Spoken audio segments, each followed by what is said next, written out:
milline saab olema elu Eestis 25 aasta pärast või 50 aasta pärast või 100 aasta pärast? Meie ei tea. Aga äkki sina tead? Teame!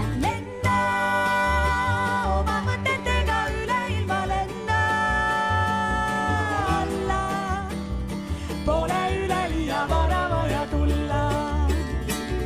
Anna täpselt nõnda palju nagu sul on anna. Kanna, võta nõnda palju